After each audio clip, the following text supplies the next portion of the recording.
May nagtanong po dito, ano ang masasabi mo sa date to marry? Hindi ba masyadong idealistic ito? I remember yung naging kaso ng nag-recant si Joshua Harris na sabi niya, I was wrong. Kasi marami daw nasira yung libro niya, yung I Kiss Dating Goodbye, ano pa ba isa yung libro? I forgot the title. Pero sabi ko naman sa sarili ko, ang totoo niyan, yung naging produkto ko ng generation na yun. I read that book. At hindi naman nasira yung love life ko. So, ang punto ito, ano ba yung kanyang proposal doon? Basically yan, yung date to marry. You do not do dating recreationally. You do not do random dating. Bakit? Kasi ganito yan mga kapatid. Kapag tayo pumasok sa relasyon, itong hindi naintindihan ng marami, ibinibigay mo buhay mo. Emotionally, nang hirap kumalas kapag kayo nagkahiwalay. And usually, kapag mataas na ang emotional attachment, sumusunod na yung physical. Ang nakakalimutan yung spiritual.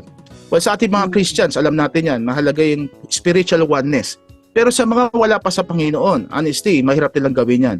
Kaya ang lalaki usually, dumadaan muna sa physical intimacy, oneness. Doon sila nagsisimula. Babae, emotional.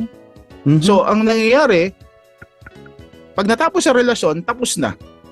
Pero itong kalooban ng Panginoon. Kalooban ng Panginoon, yung ating buhay, i-commit natin sa isang tao, yung monogamous, napaka-holy ang intensyon. Kasi, pag naghihiwalay tayo, kindly read yung aking libro, Sakit No More, tsaka Sakit Edition. I have anecdotes sa mga doon. Ang hirap mag-heal ng emosyon because of memories. Ano si isang dahilan bakit mahirap mag-move on? Kasi ang daming memories na nabaon.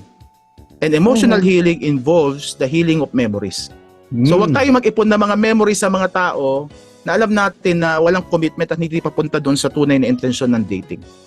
So sa akin, ang akin recommend lagi, yeah, you can say dating is part of your parang acquaintanceship sa iba para makilala sila. Pero you can date people without being boyfriend or girlfriend in a sense. Yes, friendly dating, nakasama yung iba. Pero pag sinabing exclusive dating na, palagay ko, I think the safest way pa rin. Ang intention mo ay papunta doon sa kasalan at di sa ano pa man. Dahil wala naman ang puntahan ng relasyon Pag nagkarelasyon kayo, hiwalayan or kasalan. So, you choose.